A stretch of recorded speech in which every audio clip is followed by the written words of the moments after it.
Podeis tomar os vossos assentos. Aleluia. Nesse mesmo sentimento de alegria. Aleluia.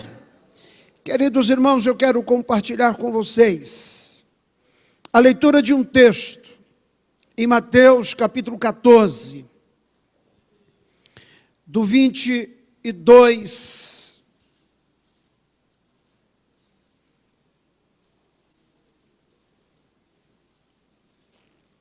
até o verso 33.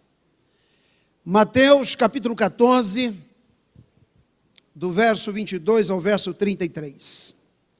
Logo em seguida, Jesus insistiu com os discípulos para que entrassem no barco e fosse adiante dele para o outro lado, enquanto ele despedia a multidão. Tendo despedido a multidão, subiu sozinho a um monte para orar.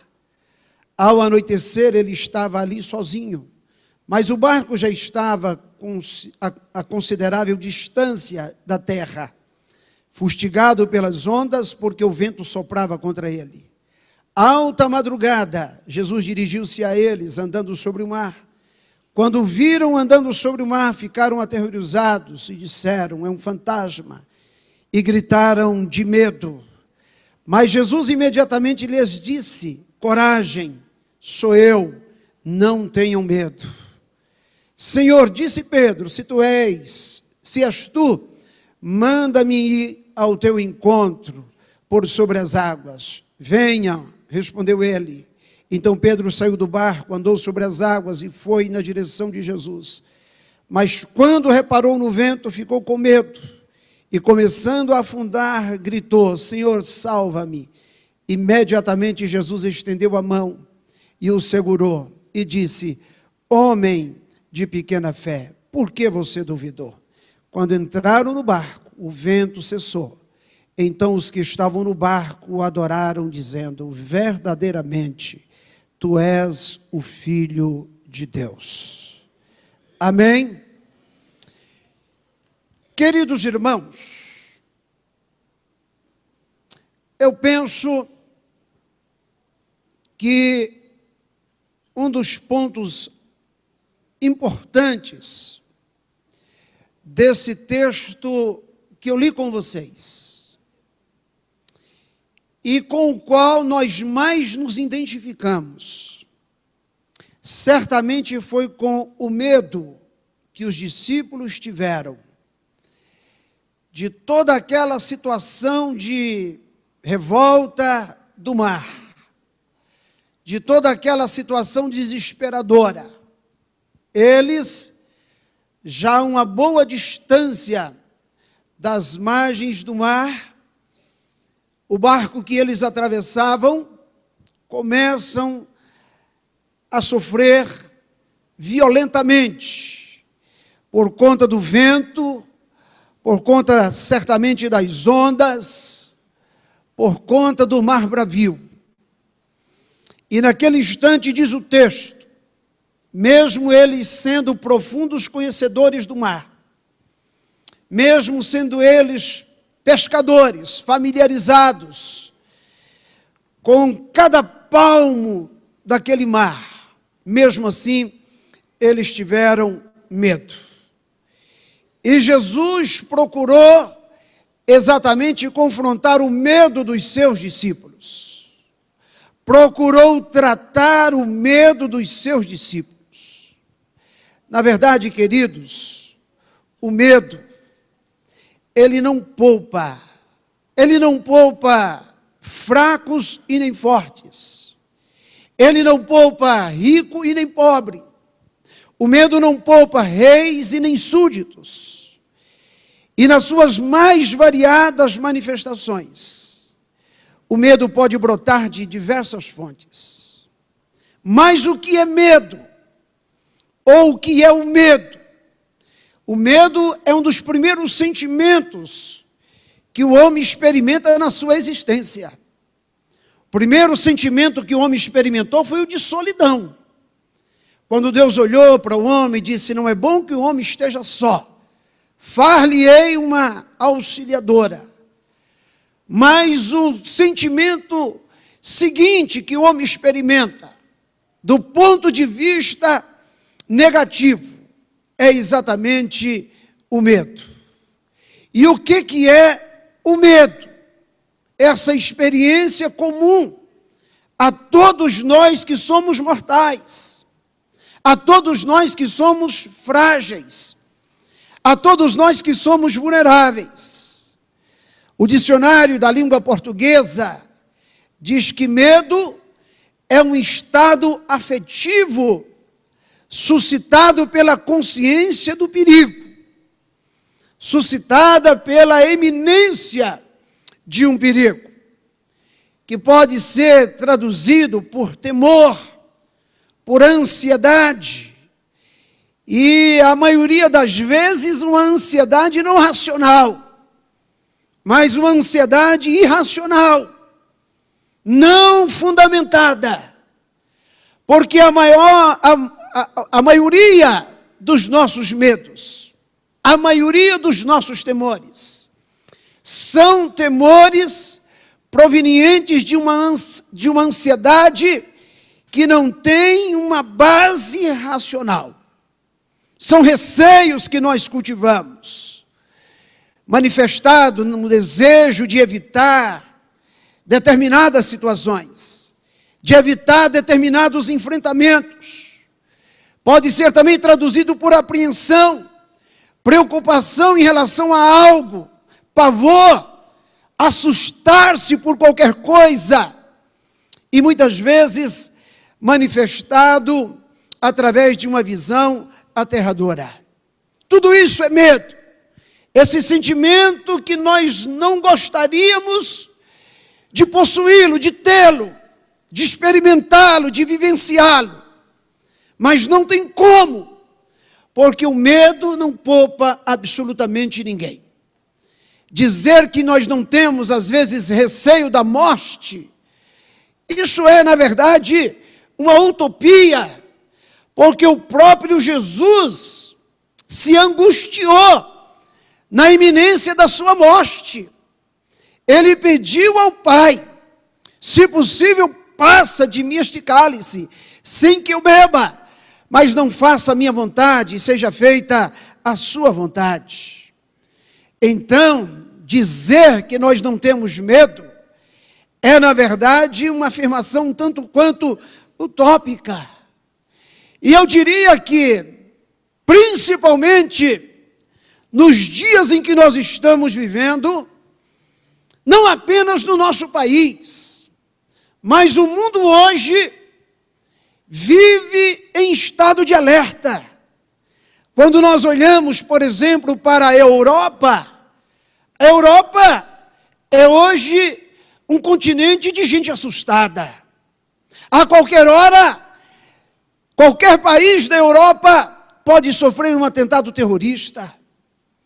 Quando nós olhamos para a nossa América Latina, olhamos especificamente para o nosso Brasil, nós estamos vivendo tempos de incertezas, tempos de turbulências, tempo de desemprego, tempo de incerteza nas mais diversas áreas. E isso provoca medo, e isso provoca temor, e isso nos provoca um grande receio quanto ao futuro. Eu quero usar essa passagem bíblica que eu li com vocês, quando Jesus trata do medo dos discípulos, quando Jesus confronta o medo dos discípulos, para poder aplicar também a nossa experiência de vida, a nossa vivência. Mas eu não posso aplicar esse texto sem antes levantar, sem antes apontar algumas fontes dos nossos medos, dos nossos temores. Seria o medo apenas um sentimento fruto da nossa irracionalidade, da inexistência de fatos reais que justifiquem esse medo e esse temor? Claro que não. O medo ele pode brotar de outras fontes. Por exemplo, O medo pode brotar da nossa baixa autoestima. Nós temos o medo de que alguém nos humilhe. Nós temos o receio de que alguém nos menospreze. Que alguém diga que nós somos incapazes. E por conta dessa baixa autoestima, nós temos medo de enfrentar a vida. Nós temos o medo de enfrentar determinados desafios. Nós não nos vemos capazes de enfrentar determinados desafios. Não nos vemos em condições de enfrentar determinadas circunstâncias. E esse medo provocado pela baixa autoestima acaba destilando dentro de nós uma espécie de veneno mortal, que nos faz acreditar que nós somos os piores, que nós somos os menores. Aquilo que aconteceu com Gideão, quando o anjo apresenta a Gideão, chama ele de varão valoroso, e ele questiona aquela afirmativa do anjo do Senhor, se colocando como o pior de todos.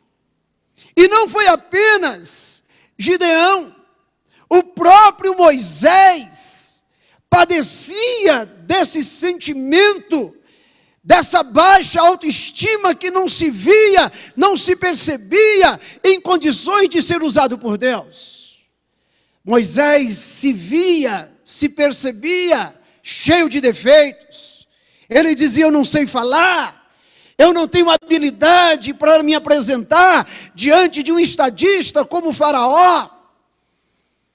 E tantos outros homens que foram verdadeiros heróis da fé, a exemplo de Elias, a exemplo de tantos outros homens, que não se viam em condições, nem mesmo de serem usados por Deus.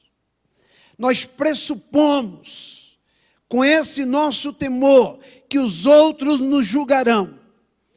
E nos julgarão com uma severidade tal, que acaba nos fazendo acreditar de que nós somos vítimas naturais.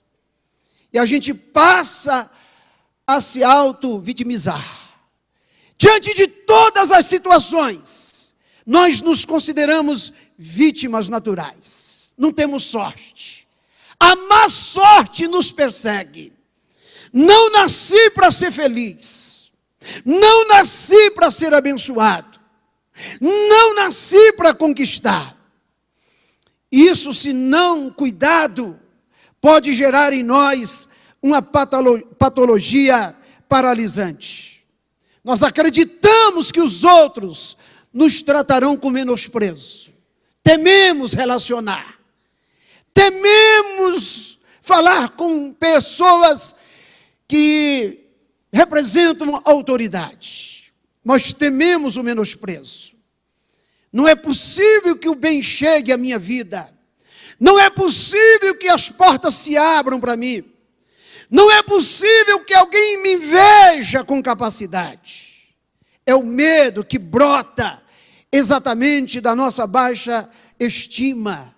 E pasmem os irmãos, não é pequeno o número de pessoas que padecem exatamente dessa baixa estima. Mas o medo também, ele pode brotar de uma outra fonte. Ele pode brotar exatamente da nossa preocupação e da nossa defesa de nossa reputação. Nós tememos o fracasso. O que vão pensar de mim? Qual será a minha sorte diante de meus inimigos? Tantas expectativas foram colocadas sobre mim, e eu não darei conta de corresponder com as expectativas que foram colocadas sobre mim. Você se torna com isso um fracasso. Você se torna com isso um homem e uma mulher recolhida, em si mesmada, no seu próprio cantinho da vida.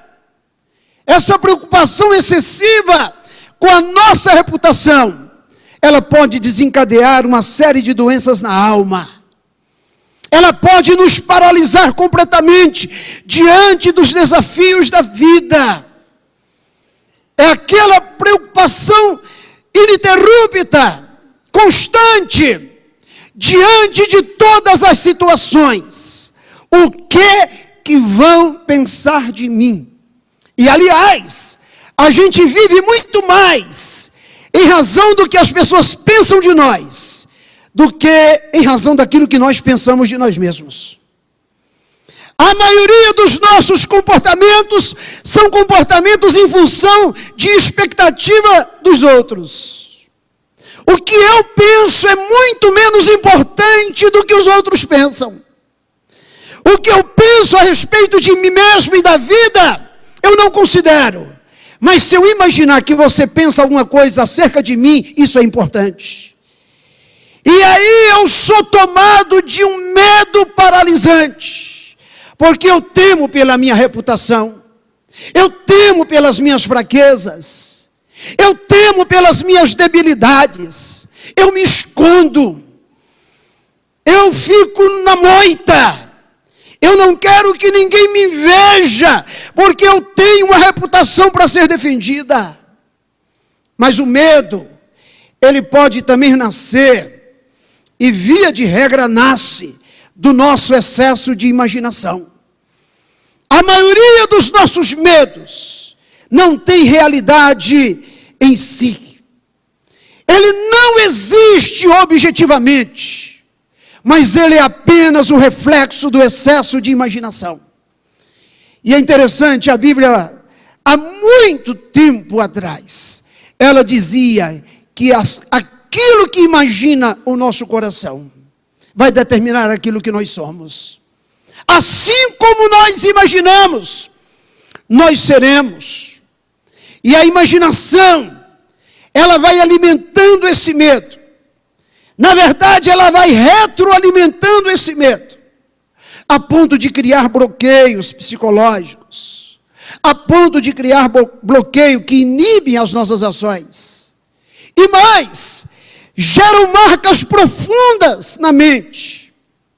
E acaba criando uma espécie de prisão interna, que por sua vez gera muito sofrimento, muito desânimo, muita frustração.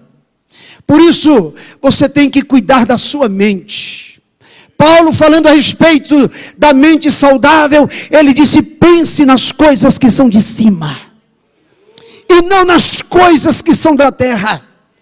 Querido, se você pegar a tua mente e concentrar a sua mente em todas as notícias ruins, em todas as violências que nós contemplamos todos os dias, nas dezenas e dezenas de pessoas que são despedidas todos os dias dos seus empregos, nas dezenas e dezenas de famílias que se desestruturam todos os dias, se a nossa mente ficar exposta a esses estímulos negativos, nós vamos nos alimentando disso. De repente a gente se percebe não vivendo mais. A gente se percebe descrente da vida e com medo da vida. E crente não pode ter medo da vida. Crente tem Jesus ao seu lado. O crente tem o Senhor ao seu lado. Aleluia. As imaginações, o nosso mundo simbólico é um mundo infinito. O nosso mundo de pensamentos é um mundo que nós não damos conta de explorar na sua totalidade. E o medo pode nascer da nossa imaginação. Tem gente que vê muita coisa na imaginação. Ele vê o filho, ele vê a filha sendo atropelado, sendo morto. Ele vê o marido indo embora, a mulher indo embora. Ele vê tudo desmoronando. A sua imaginação é fértil para o lado negativo. Isso gera medo. Mas o medo pode nascer também de uma consciência marcada pela culpa. Eu disse que o medo foi um dos primeiros sentimentos que marcou a existência humana. Diz a história bíblica que era hábito de Deus bater um papo com Adão todos os dias. O Criador e a criatura se encontravam todos os dias na viração do dia. Não sei o que eles conversavam, mas certamente uma boa conversa. Quem sabe, Adão, terminaste de colocar o nome em todos os animais? Não, Senhor, hoje não deu não. Hoje eu dei nome para aquele bicho pintado, eu coloquei o nome de tigre. E por aí, certamente esse era o papo agradável entre a criatura, entre o Criador e a criatura. Mas diz o texto, página negra da história humana, página negra da vida humana, Adão e Eva pecam contra Deus. E tem consciência do pecado. Tem consciência da culpa. Quando Deus vai visitar Adão, quando Deus vai ao encontro de Adão, ele se esconde. E Deus chama por Adão. E Adão disse: eu ouvi a tua voz.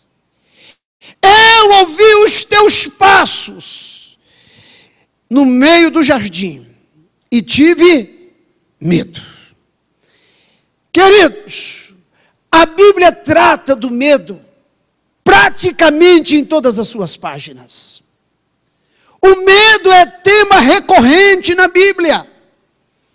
O medo é tema recorrente em todas as páginas das Sagradas Escrituras.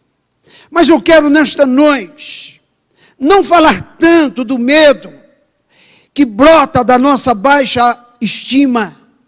Também não quero falar tanto do medo que brota da defesa da nossa reputação, do medo que nasce do nosso excesso de imaginação. Talvez poderia falar um pouco mais do medo que nasce de uma consciência marcada pela culpa. Mas eu quero falar de um outro medo, que foi exatamente o medo de Pedro, que foi exatamente o medo dos discípulos. O medo que nasce da falta de conhecimento do caráter de Deus. Do medo que nasce da falta do conhecimento de quem Deus é. Porque a imagem que muitas pessoas têm de Deus é a pior possível. É de um Deus tirano. É de um Deus carrasco. É de um Deus que pune a todo instante. É de um Deus que não admite exatamente que os seus filhos fraquejem. É de um Deus inflexível. É de um Deus que não permite absolutamente que os seus filhos experimentem na sua existência algum tipo de fraqueza ou algum tipo de fracasso. Essa é a imagem que muitas pessoas têm de Deus. E o Deus da Bíblia não é nada disso. O Deus da Bíblia é um Deus de amor. O Deus da Bíblia é um Deus de compaixão. O Deus da Bíblia é um Deus de misericórdia. O Deus da Bíblia é um Deus que caminha na direção do homem. E a gente precisa de conhecer esse Deus. A gente precisa de conhecer o seu caráter. E quando a gente conhece o caráter de Deus, sabe quem Deus é, a gente não tem medo. Eu vou repetir, quando a gente conhece Deus, a gente não tem medo. Porque a gente sabe que Ele está no controle de todas as coisas. Eu sei que o momento em que nós estamos vivendo na nossa nação, e isso que eu vou dizer é recorrente, as pessoas estão falando na TV, nos púlpitos das igrejas, com relação ao futuro que não é muito promissor, mas para aqueles que conhecem o caráter de Deus, sabe que esse momento do Brasil é um tratar de Deus com a nossa nação, e que se a gente entender isso, nós vamos colher bons frutos daquilo que nós estamos vivenciando. Por isso nós temos que conhecer o caráter de Deus. Como é que uma pessoa se torna confiável pelo caráter dela? Quando uma pessoa tem o seu caráter puro, tem o seu caráter ilibado, quando ele diz, a pessoa acredita. Mas quando ele não tem um caráter firme, ilibado, íntegro, quando ele afirma qualquer coisa, as pessoas logo dizem, esquece. Ei, o que Deus disse, por favor, não esqueça. O que Deus disse, se cumpre. O que Deus disse, se cumpre. E aquilo que ainda não cumpriu, vai se cumprir. Nenhuma das suas palavras vai cair por terra.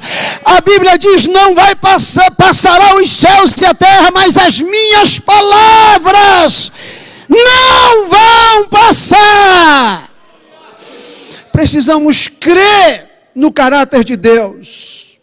Eu sei que o medo do desconhecido pode abalar qualquer pessoa carente de certeza de que o Deus Todo-Poderoso está com ele, e que o Senhor prometeu nunca nos abandonar.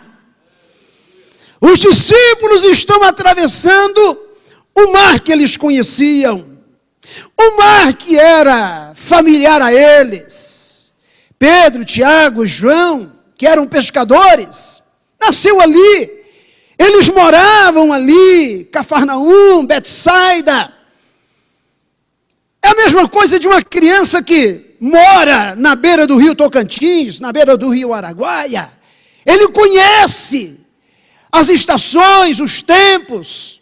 Os discípulos conheciam, mas um dia, mesmo o conhecido se tornou assombroso para eles.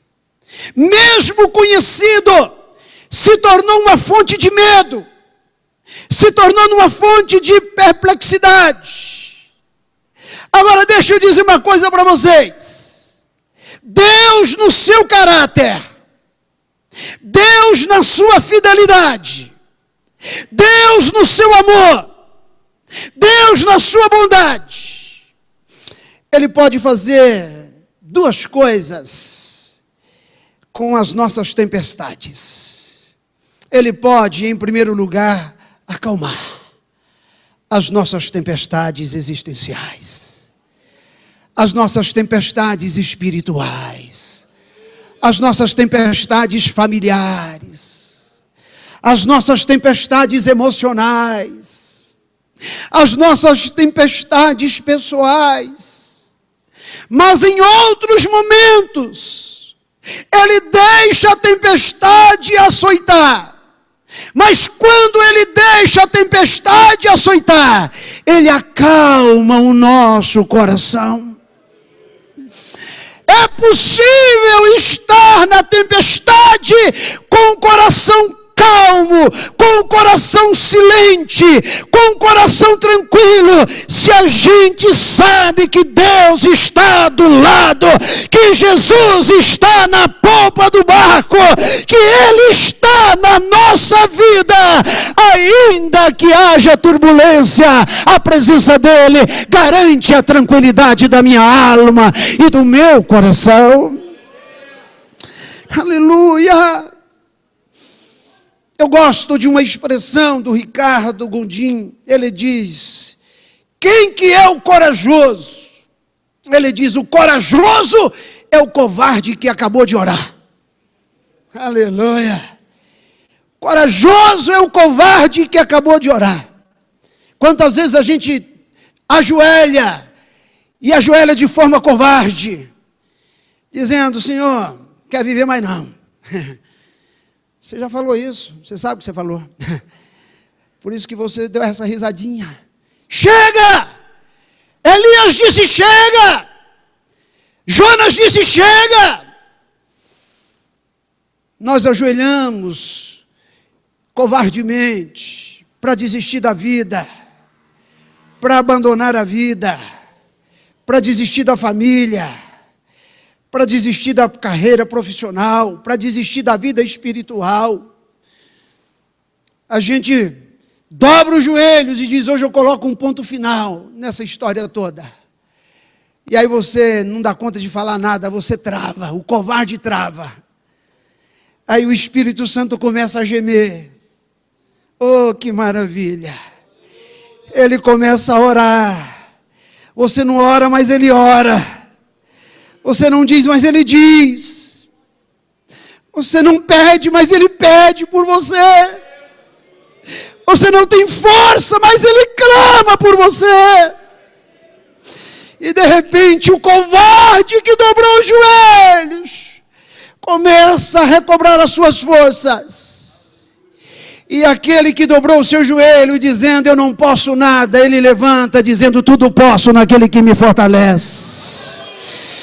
Aquele que dobra o seu joelho dizendo: eu vou desistir, ele levanta dizendo: eu irei até o fim, em nome de Jesus.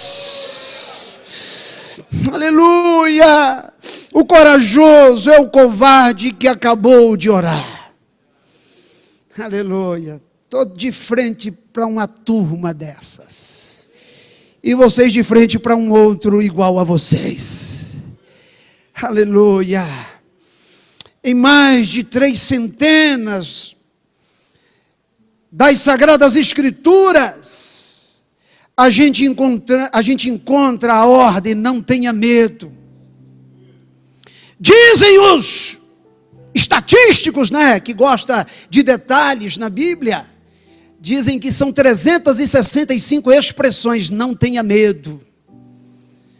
Não tenha medo para a segunda, não tenha medo para a terça, não tenha medo para a quarta, não tenha medo para a quinta, não tenha medo para a sexta, não tenha medo para sábado, não tenha medo para domingo, não tenha medo para janeiro, não tenha medo para fevereiro. Aleluia! Não tenha medo, Deus está contigo.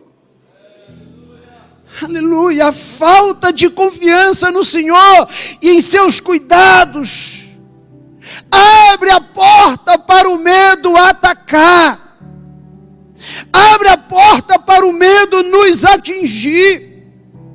E aqui nesse texto, Jesus solucionou o problema do medo dos seus discípulos, quando eles cruzaram o mar da Galileia.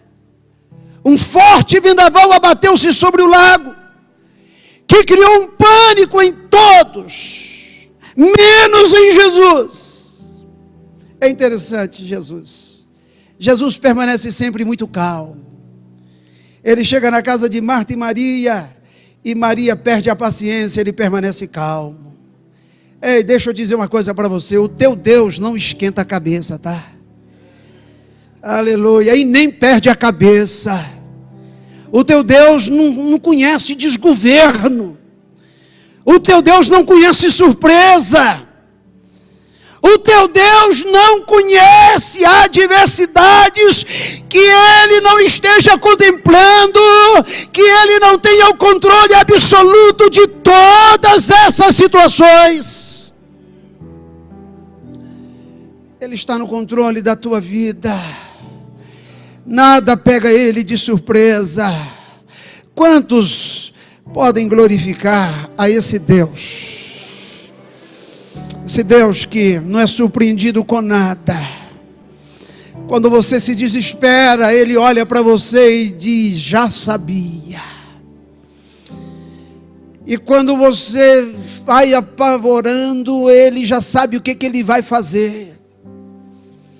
No capítulo 6 de João, uma grande multidão o acompanha. Ficou tarde. E aí ele olha para um dos discípulos e pergunta: e aí? O que a gente vai fazer agora? E diz João que ele perguntou só para experimentar, porque ele já sabia o que ele ia fazer. Deixa eu te dizer uma coisa, Ele já sabe o que vai fazer nessa situação particular sua. Você ainda não sabe, você ainda não tem um script na tua mão, mas Ele sabe especificamente como Ele vai cuidar de você nesta situação específica, nessa condição específica. Será se dá nesta noite para você adorar a esse Deus que está presente, que cuida? Aleluia, aleluia. Ele dormia com tranquilidade, mas os discípulos foram acordá-lo: mestre, mestre, nós vamos morrer. É o que a gente sempre diz, né? Vamos morrer. É o que a gente sabe falar, vamos morrer. Ou aqueles que são mais goiano, estou lascado, eu tô perdido, não tem mais jeito. Os discípulos disseram: nós vamos morrer. Mas ele levanta calmamente e repreende o vento e manda o mar acalmar. Deixa eu fazer uma pergunta didática, retórica para você. O que você acha de um Deus que acalma o mar? O que você acha? É ou não é tremendo, hein? O que você acha de um Deus que diz: mar, aquieta-te, e ele aquieta? O que você acha de um Deus que diz: vento, sossega, e o vento sossega na hora? O que você acha desse Deus? Estou te perguntando, o que você acha desse Deus? Aí você vem com essa mixaria de problema para ele. Você vem com esse probleminha para ele. Ele vai dizer: meu filho, deixa comigo, que eu sou especialista em acalmar tempestade, que eu sou especialista em mandar o vento acalmar. Se Deus faz isso com o mar, deixa eu dizer uma coisa para você: você tem muito mais valor do que a natureza. Deus cuida de você. Os discípulos estavam com medo. Medo. Jesus disse: para que vocês estão com medo? Para que vocês estão ansiosos? Vocês estão perguntando o que vocês vão comer, o que vocês vão vestir. Deixa eu falar para vocês: olha os pássaros, olha os lírios. Não plantam, não trabalham, não fiam, não colhem, mas o Pai cuida deles em todas as estações do ano. E aí o mais sensacional é quando ele diz: vocês têm mais valor do que pássaros e lírios. O Pai vai cuidar de vocês. Os discípulos perceberam de imediato a incoerência de temer a tempestade com Jesus no barco. A gente diz que tem fé até precisar de exercitá-la. Aliás, a gente diz que tem tudo até precisar de exercitar. A gente diz que perdoar é fácil até ter que perdoar. A gente diz que amar o inimigo é manha até a gente ter que amar. A gente diz que tem fé até o momento em que a gente precisa de exercitá-la. E quando a gente não precisa, nós somos o maior de todos os heróis. Mas quando a gente tem que colocar a fé em ação, a gente percebe logo que a gente vive uma condição de incoerência. A gente tem Jesus no barco, mas a gente tem medo. Eu gosto daquele corinho lá de 1900 antigamente. Com Jesus no barco, tudo vai muito bem. Ou se não, aquele outro, Pedro e Tiago e João no barquinho, no mar da Galileia. Olhe para cá, já estou caminhando para terminar a minha palavra. o teu barquinho está no mar. Amém? O teu barquinho está no mar. Uma onda mais forte vem e você diz: agora vai. Ela passa e não foi. De repente, o mar se embravece. Você acha que é o fim. Aí o Espírito Santo de Deus vem, acalma tudo. É o teu filho, é a tua filha, é o teu casamento, é o teu trabalho. E esse temor desnecessário, ele carece de razão para existir quando temos a certeza de que Deus está conosco.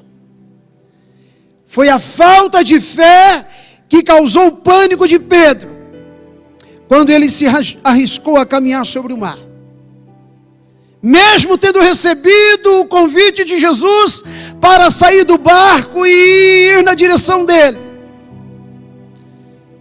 E isso aconteceu porque ele tira os olhos de Jesus. E diz o texto: e passou a reparar o vento. Quando você repara o vento, você fica com medo. Quando você lê jornal, você fica com medo. Quando você assiste televisão, você fica com medo. Quando você escuta a rádio, você fica com medo. Deixa eu te dizer uma coisa: veja menos TV para cultivar a presença de Jesus que está no teu barquinho. Amém? Amém? E quando Pedro olha o vento, fica com medo e começa a afundar, ele grita: Senhor, salva-me. Aí Jesus estendeu a mão e o segurou.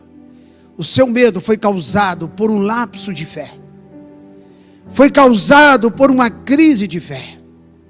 Agora, queridos, eu poderia passar aqui a noite toda falando de alguns não temais para vocês, mas deixa eu falar só de 5. Primeiro, nós não devemos temer as circunstâncias adversas. Olha o que diz a Bíblia: não temais, pois bem mais valeis vós do que muitos pardais. Diga para essa pessoa que está à tua direita e à tua esquerda: não temais. Não devemos temer as tempestades que a vida impõe. Jesus imediatamente lhes disse: tende bom ânimo, sou eu, não temais. Não devemos temer diante das lutas da vida. Olha o que ele disse: não temas, ó pequenino rebanho, porque vosso Pai se agradou em dar-vos o reino dos céus. Não devemos temer nem mesmo a morte. Mesmo quando eu andar por um vale de trevas e de morte, não temerei perigo algum, porque tu estás comigo, a tua vara e o teu cajado me protegem. Aleluia. Não devemos temer o desconhecido. Olha o que diz o Salmo 91, versos 5 e 6. Você não temerá o pavor da noite, nem a flecha que voe de dia, nem a peste que se move sorrateira nas trevas, nem a praga que devasta ao meio-dia. Aleluia. Você veio aqui esta noite, olhe para cá, para colocar o teu medo aos pés da cruz. Você veio aqui esta noite para colocar o teu medo aos pés da cruz. Você não veio aqui de forma casual. Você veio por um propósito de Deus. Fique em pé, por favor. Olha o que ele diz em Isaías 43, de 1 a 3. Não tema, pois eu o resgatei, eu o chamei pelo nome. Você é meu. Vou repetir: você é meu. Você é dele. Aleluia. Quando você atravessar os rios, eles não o encobrirão. Quando você andar através do fogo, não se queimará. as chamas não o deixarão em brasas, pois eu sou o Senhor, o seu Deus, o Santo de Israel, o seu Salvador. Levante as suas mãos para os céus, adore a Deus, afirma para a tua alma que Ele está contigo, que Ele está do teu lado. Baixa as tuas mãos. Eu quero fazer aqui duas perguntas. A primeira pergunta, você que veio aqui esta noite e ainda não tomou uma decisão importante na tua vida, de estar com Jesus no teu barquinho, para cuidar de você, para te proteger, para te dizer não temais. Eu quero te convidar para você vir aqui à frente e aceitar Jesus, entregar a tua vida nas mãos daquele que pode guiar, daquele que pode pilotar, daquele que pode dirigir, daquele que pode comandar a tua vida, e que mesmo que você passe por momentos difíceis, você não sucumbirá, você será vitorioso. Onde está a primeira pessoa nesta noite? Sai do teu lugar e vem aqui à frente, eu quero te abraçar. Aleluia. Aonde está a segunda? Aonde está a segunda pessoa para Jesus? Bem rapidinho. É uma noite de bênção para a sua vida. Eu quero fazer uma segunda pergunta. Você que distanciou, afastou-se completamente, está vulnerável, está longe de Cristo, eu te convido, vem à frente nesta noite, entregando a tua vida. Isso, pode vir. É uma noite de milagres, é uma noite de restauração, é uma noite de mudanças. Aleluia. Pode vir, querida. Aleluia. Onde está mais uma pessoa? Aleluia. Enquanto essa canção é cantada,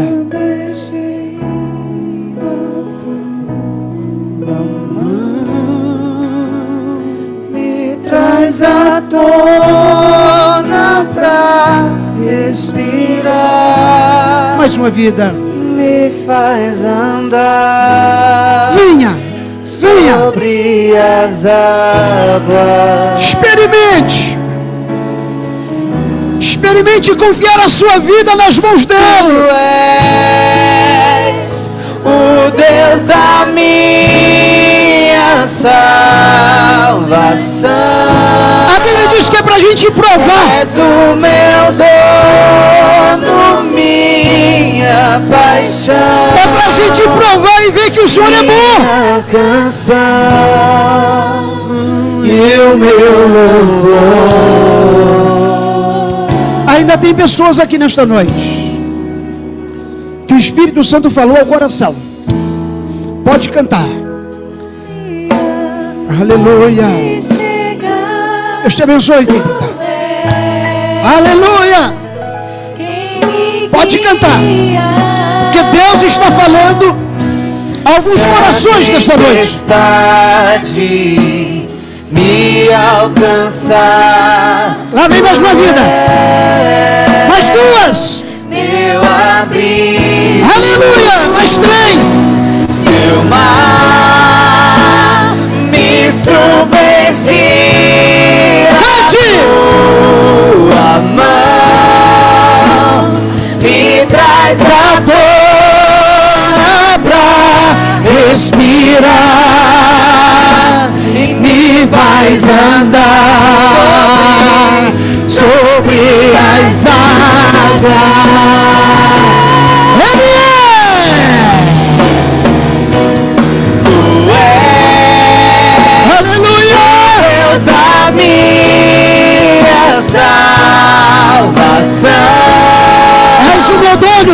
és o meu dono, minha paixão, minha canção, és minha canção e o meu louvor. meu louvor.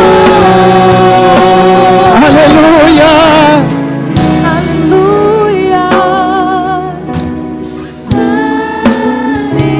Mais alguém? Mais alguém que quer experimentar esse cuidado de Deus? Experimentar os milagres de Deus? Viver uma vida de milagres?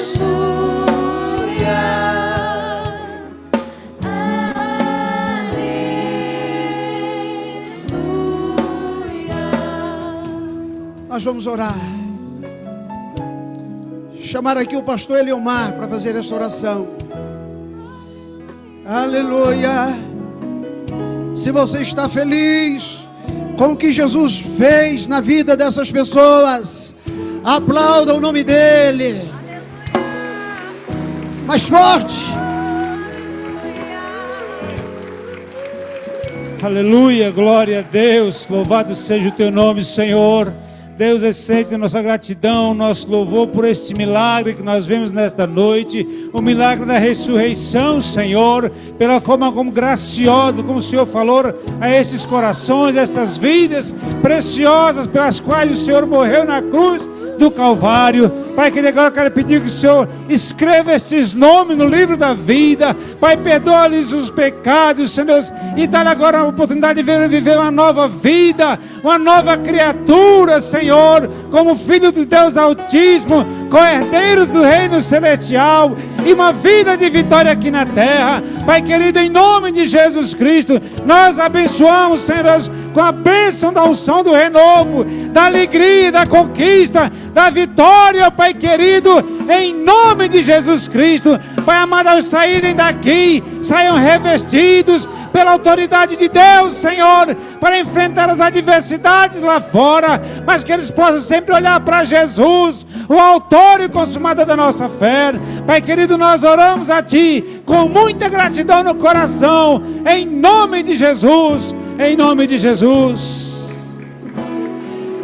Amém, glória a Deus, louvado seja Deus. Quero pedir aos irmãos que acompanhem essas pessoas, leva ali para a sala da recepção. Nós queremos estar conversando com as pessoas, abraçando, dando uma lembrança. Queremos orar por você também mais um pouco ali, em nome de Jesus. Acompanhe o nosso pessoal para você receber ali uma lembrança nossa e também o nosso bem-vindo caloroso. Queridos, eu quero ainda fazer mais uma oração. Eu quero fazer uma oração por você que tem experimentado na sua vida muitos temores, muitos medos, que está de certa forma roubando a tua plenitude de vida. Jesus quer te socorrer nesta noite, como Ele socorreu a Pedro. Bem rapidinho, se você quiser, vem aqui à frente agora, enquanto o Ministério de Louvor vai cantar mais uma vez essa canção. Você vai sair do teu lugar e vai vir aqui à frente, e nós vamos orar por você, para que Deus te fortaleça. Pode vir.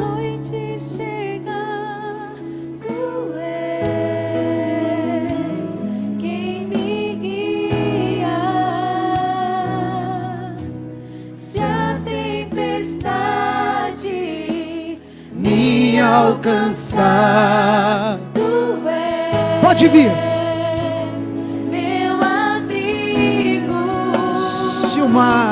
se o mar me submergir, a tua mão, aleluia, me traz a dá pra respirar,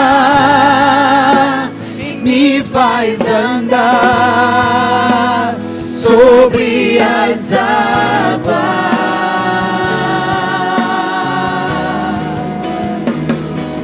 Tu és o Deus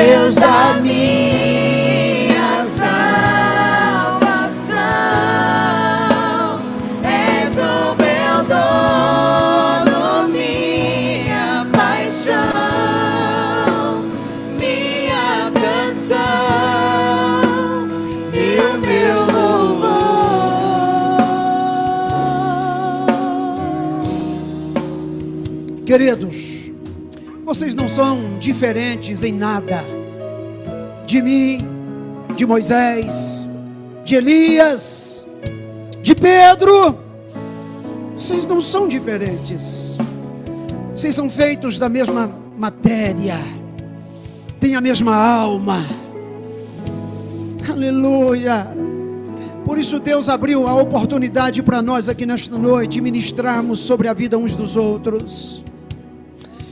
Eu estou crendo num grande milagre da parte de Deus nesta noite. Eu quero que os pastores imponham as mãos. Esses irmãos que vieram aqui à frente precisam de voltar para casa em paz. Eles precisam de voltar para casa em segurança. Eles precisam de voltar para casa com o coração absolutamente tranquilo. A igreja estenda as mãos. E os pastores vão começar agora a orarem por as mãos. Oh, querido Pai,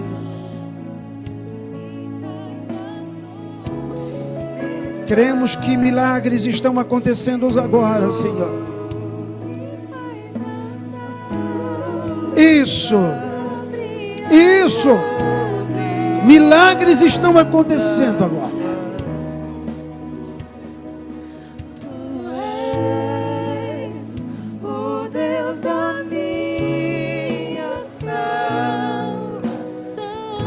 És o meu dono. És o meu dono. Milagres estão acontecendo nesta noite. Minha canção. Aleluia. Meu louvor. Receba. Receba a tua cura. Receba o teu milagre. Sinta as tuas forças sendo renovadas.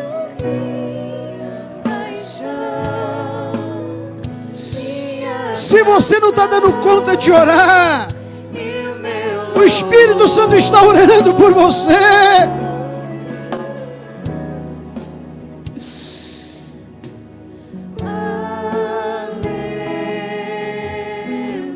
Continue ministrando.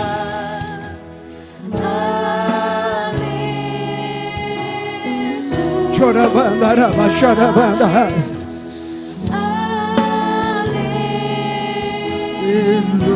Aleluia.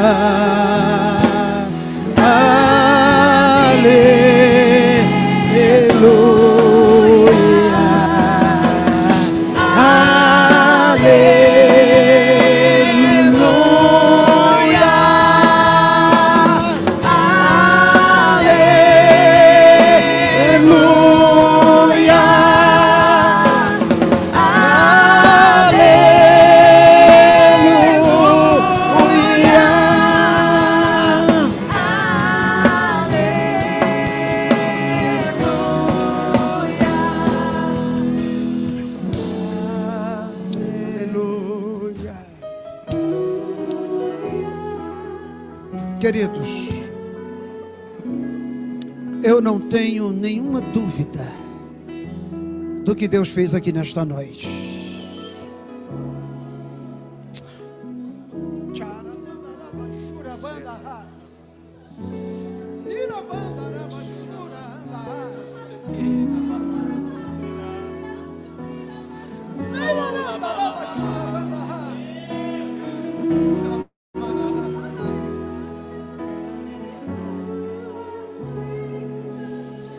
O que aconteceu aqui hoje no reino espiritual,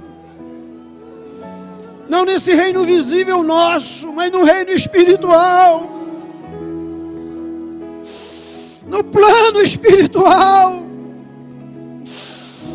o inimigo das nossas vidas saiu derrotado esta noite.